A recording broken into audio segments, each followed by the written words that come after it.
मोदी मोदी मोदी।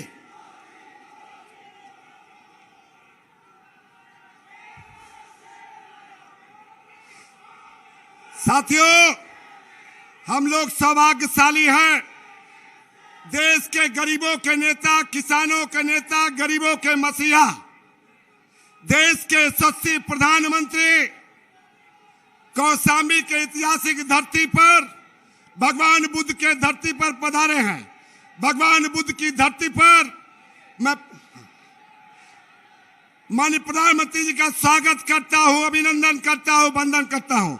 निवेदन करता हूं आदरणीय उत्तर प्रदेश के उप मुख्यमंत्री आदरणीय केशव मौर्य जी से, भारतीय जनता पार्टी के जिला अध्यक्ष अनीता त्रिपाठी जी से, अपना दल यश के कार्यकारी अध्यक्ष भाई आशीष जी से, माननीय प्रधानमंत्री जी का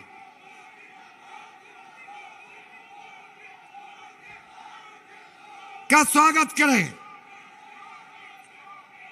अपने पांचों प्रत्याशियों से, अपने सभी जिला अध्यक्ष से निवेदन करूंगा। अब मैं निवेदन करता हूं आदरणीय उत्तर प्रदेश के उप मुख्यमंत्री आदरणीय केशव मौर्य जी से, आए और उमड़े हुए जन सैलाब से आशीर्वाद दें। जरा दोनों हाथ ऊपर उठा करके बोलिए भारत माता की, भारत माता की जय श्री राम, शीतला मैया की। मैं भारत के यशस्वी प्रधानमंत्री, गरीबों के मसीहा का मां शीतला और भगवान तथागत बुद्ध और भगवान कामतानाथ स्वामी की धरती से आए हुए तमाम सारी यह जनता जनार्दन की ओर से माननीय प्रधानमंत्री जी का तालियों की गड़गड़ाहट के साथ हम सब लोग स्वागत करते हैं। मैं माननीय प्रधानमंत्री जी अपनी जन्मभूमि में, अपने गृह जनपद में आपका हार्दिक स्वागत करता हूं, अभिनंदन करता हूं। आपके आगमन को लेकर के यहां का बच्चा बच्चा आतुर रहता है। मंच पर हमारे पांचों प्रत्याशी भाजपा और अपना दल गठबंधन के वह भी मौजूद है। हमारे दोनों माननीय सांसद, हमारे जिला अध्यक्षगण और सभी वरिष्ठ पदाधिकारी, और सब की ओर से लंबी बात करने की जरूरत नहीं। आप सब बताइए, आने वाली 27 तारीख को, दोनों हाथ उठा के बताइए, 27 तारीख को कमल खिलाने का काम करोगे? 27 तारीख को कमल खिलाने का काम करोगे? शीतला माता की, शीतला माता की, कड़ा देवी की, कड़ा देवी की, कौशाम्बी के सब भाई बहन लोग के जय सिया राम। ये धरती संत मलुकदास, माता रत्नावली और दुर्गा भाभी जैसे महान व्यक्तित्वों की धरती है। मां गंगा और यमुना से सिंचित इस पावन धरती और यहां के लोगों का मैं आदर पूर्वक अभिनंदन करता हूं, प्रणाम करता हूं।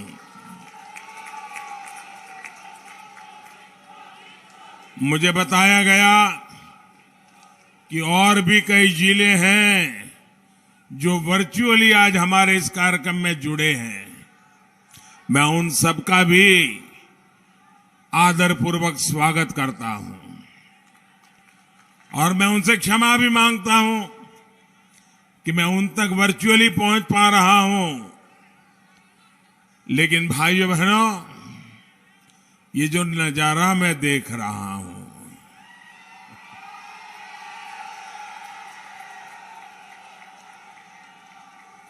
दूर दूर तक लोग ही लोग हैं। आपका ये प्यार, आपके आशीर्वाद हम सबकी बहुत बड़ी ताकत है। मैं आपका बहुत आभार व्यक्त करता हूं, इतनी बड़ी तादाद में आकर के आप आशीर्वाद दे रहे हैं। आज उत्तर प्रदेश में चौथे चरण का मतदान हो रहा है। यूपी की जनता भाजपा की जीत का चौका मारने के लिए, एनडीए की जीत का चौका मारने के लिए आगे बढ़ रही है। जो लोग सोचते हैं कि यूपी के लोग बट जाएंगे, उन्हें यूपी के लोग फिर जवाब देने के लिए आज पोलिंग बूथ पर लंबी लंबी कतार लगा करके खड़े हैं। भाइयों, सुनाई नहीं दे रहा है? सुनाई दे रहा है ना? आपने हाथ ऊपर किया, अच्छा आपका प्यार था।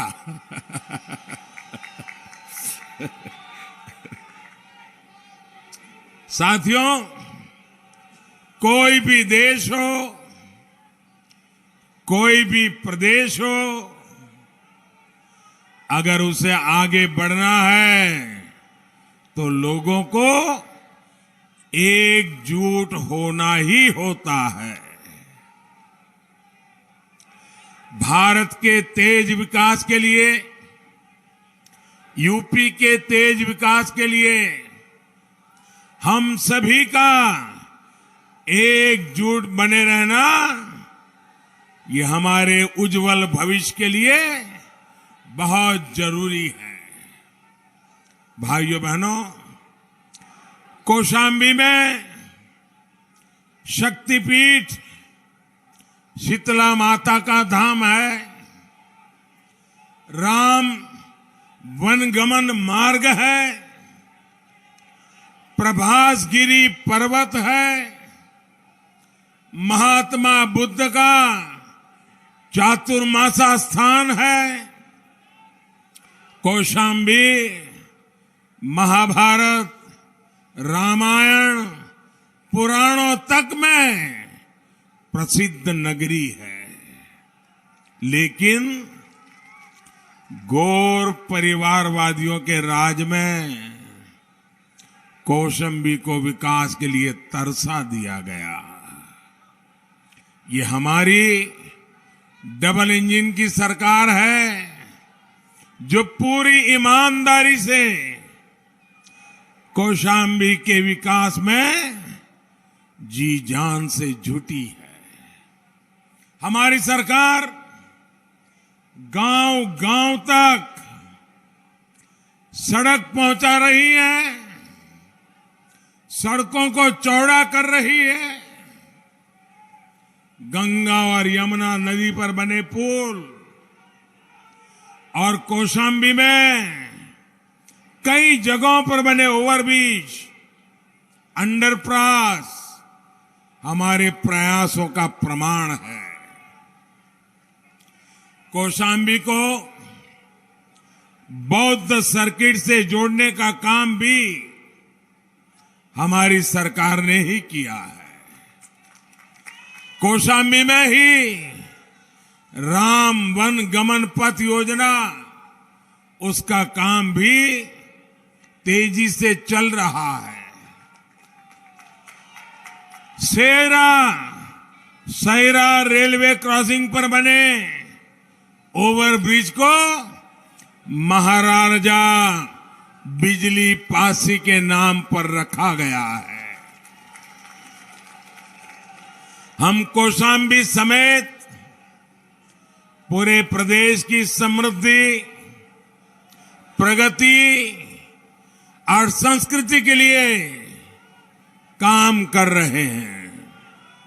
भाइयों और बहनों, आज जब मैं यहां आ रहा था तो स्वाभाविक था हमारे पुराने मित्र स्वर्गीय सोनेलाल पटेल जी की भी याद आ रही थी। मुझे याद है जब मैं मुख्यमंत्री था तो जब भी गुजरात आते थे हमेशा उनसे मिलने का अवसर मिलता था।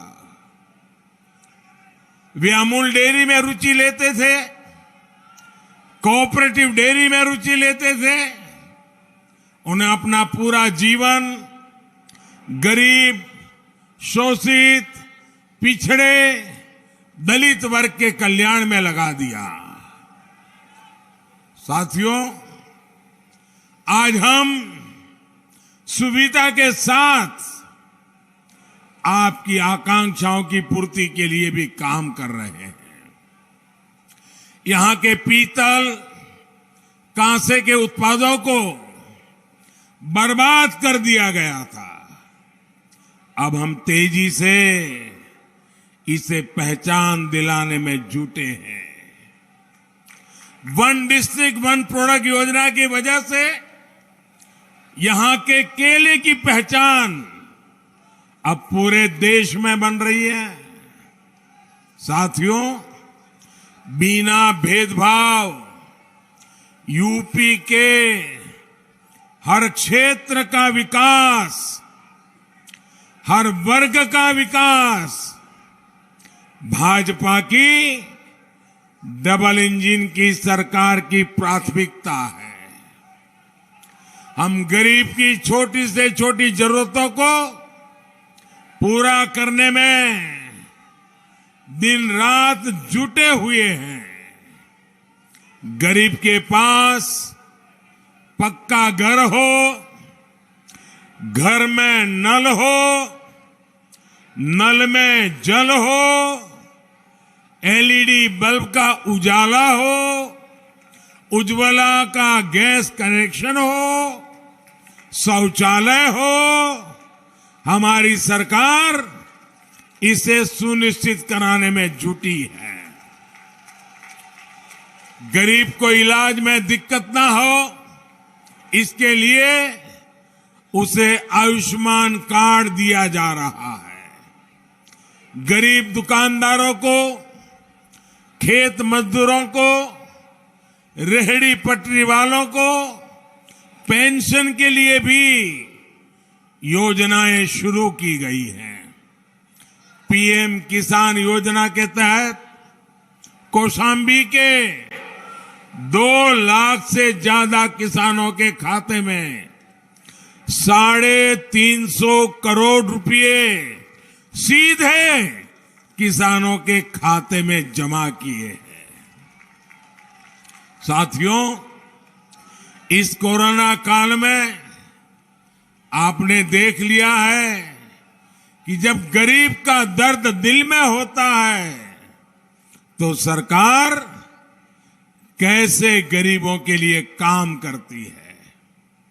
हमारी सरकार पिछले 2 साल से यूपी के 15 करोड़ लोगों को मुफ्त राशन दे रही है। जिस राशन की उसने कभी कल्पना भी नहीं की थी, उसका दाना दाना आज उस गरीब तक पहुंच रहा है। सरकारी राशन की दुकानों का पहले क्या हाल रहा है, ये आप मुझसे भी ज्यादा जानते हैं। और कोरोना के समय सब कुछ ठीक कैसे चल रहा है, हर गरीब को राशन कैसे मिल रहा है, ये भी जानना बहुत जरूरी है। साथियों, इसके लिए आपको पुराने दिनों को, उनकी सरकार के समय यहां क्या हाल थे, उसको जरा मैं याद कराना चाहता हूं। पहले की सरकारों में राशन की दुकानों से गरीब के लिए भेजा गया अनाज राशन माफिया के पास पहुंच जाता था। दुकान के सामने कब राशन बांटने की तारीख लिखी गई, कब राशन खत्म हो गया एक गरीब को पता ही नहीं चलता था। गौर परिवारवादियों के दलाल गरीब का राशन उसे भी लूट लेते थे। यहां तक कि उनके मंत्री, उनके सांसद, उनके विधायक, ये सारे परिवारवादी टोलियां ये गरीबों का राशन लूटने में शामिल रहते थे। भाजपा सरकार ने गौर परिवारवादियों के इन सारे खेलों का भी द एंड कर दिया है। साथियों, गरीब तक राशन पहुंचाने के लिए हमने टेक्नोलॉजी का भरपूर इस्तेमाल किया। हमने 80,000 राशन की दुकानों पर ई-पॉस मशीनें लगा दी। हमने बायोमेट्रिक तकनीक के जरिए ये सुनिश्चित किया कि राशन उसी को मिले जो उसका हकदार है। एक और बड़ा काम किया गया राशन कार्ड को लेकर के।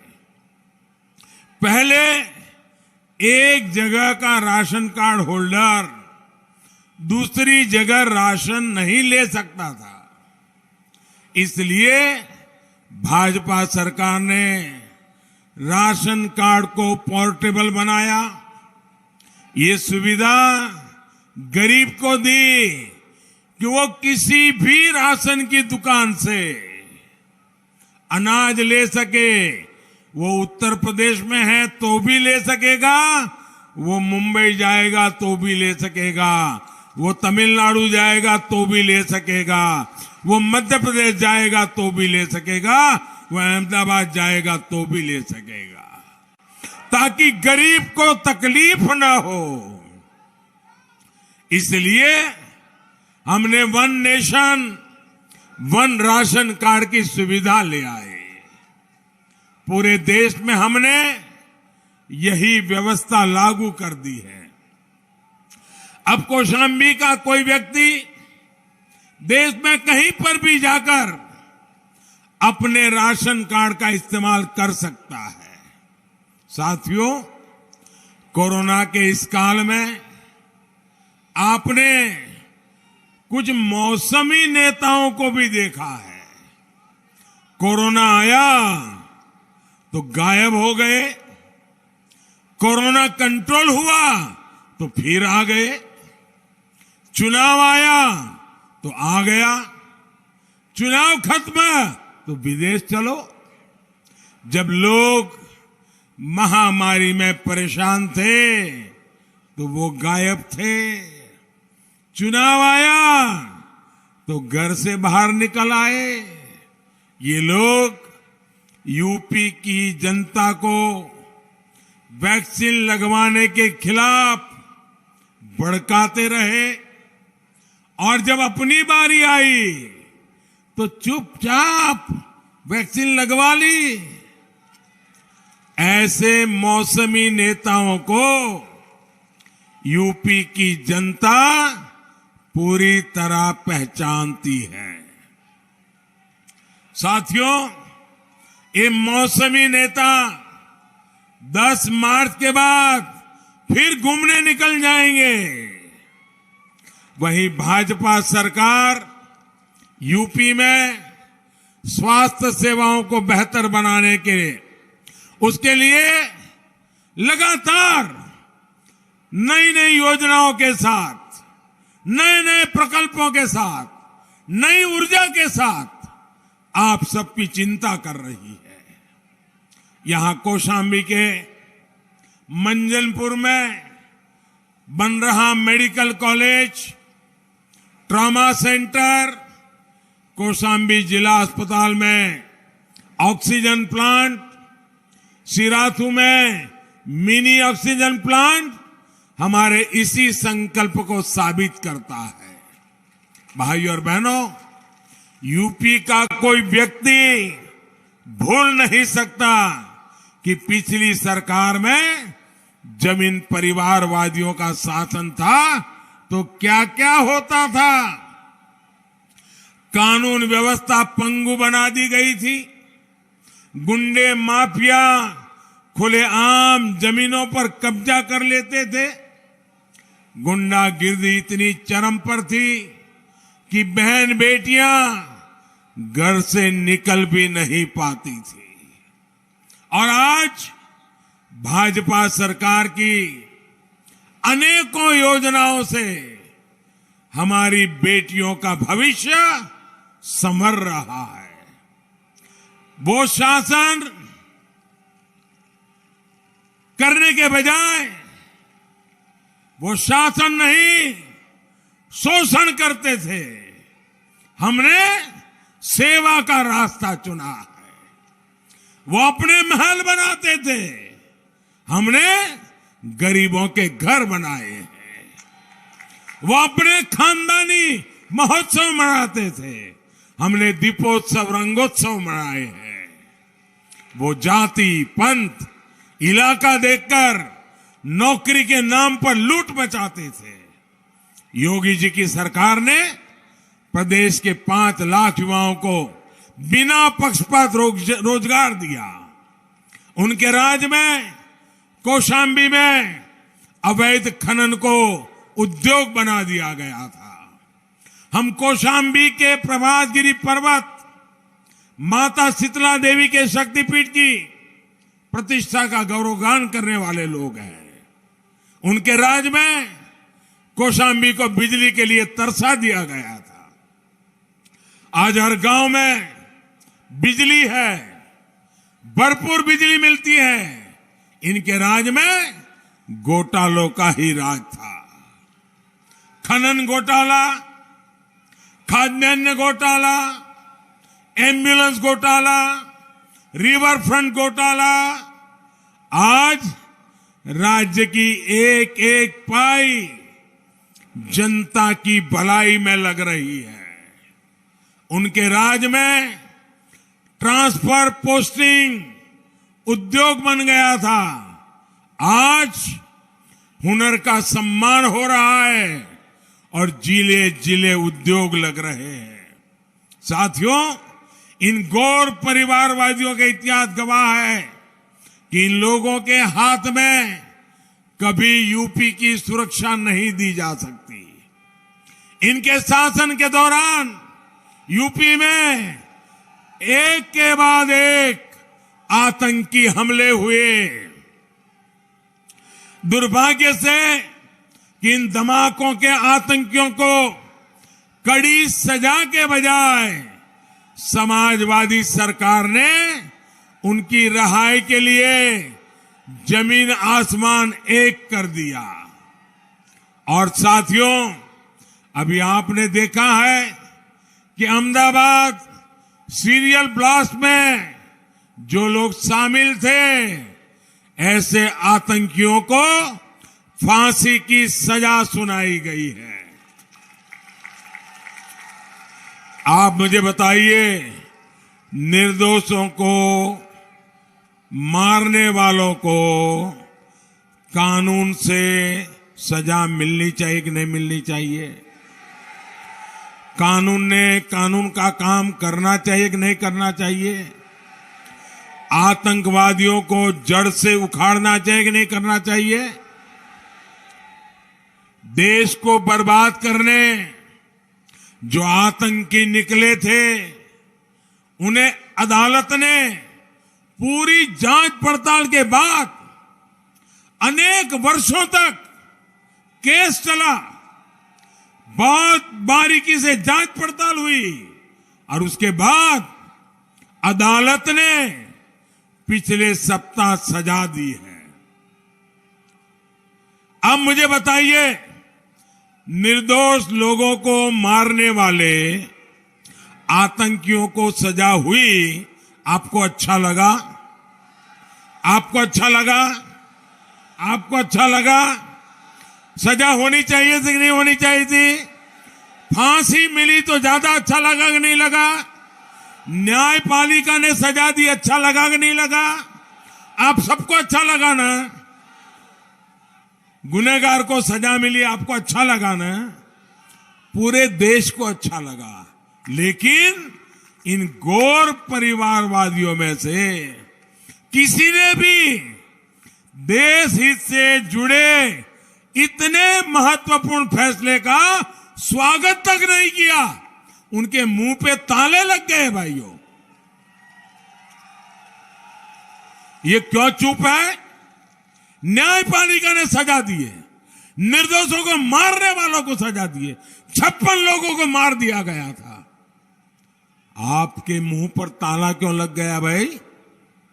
ये लोग आतंक के सामने आंख पर पट्टी बांधकर बैठ जाने वाले लोग हैं। ये लोग देश हित को दांव पर रखकर वोट खोजते रहते हैं और इसलिए ये आतंक को कभी खत्म नहीं कर सकते। और साथियों, आज मैं आपसे एक और बात कहूंगा। इन लोगों को राष्ट्र के सम्मान से जुड़ी हर बात से दिक्कत है। आजादी के बाद राष्ट्र को मजबूती देने का सबसे बड़ा काम अगर किसी ने किया है तो सरदार वल्लभ भाई पटेल ने किया है। सरदार पटेल के सम्मान में हमने दुनिया की सबसे ऊंची प्रतिमा बनाई है, सबसे ऊंची स्टैच्यू ऑफ यूनिटी हर देशवासी को एकता का, एकजुटता का संदेश देती है। देश विदेश से लोग सरदार साहब की प्रतिमा को देखने के लिए आते हैं। मुझे याद है यहां उत्तर प्रदेश से भी बहुत से हमारे भाई बहन सरदार साहब की इस प्रतिमा को नमन करने के लिए गुजरात जाते हैं। लेकिन मुझे देखकर बहुत अफसोस होता है कि गौर परिवारवादियों के पास सरदार साहब को नमन करने का समय नहीं है, उनकी इज्जत करने का समय नहीं है। उन लोगों के पास विदेश घूमने के लिए समय है, बहुत समय है, लेकिन सरदार साहब से नाम सुनते ही दूर भागते हैं।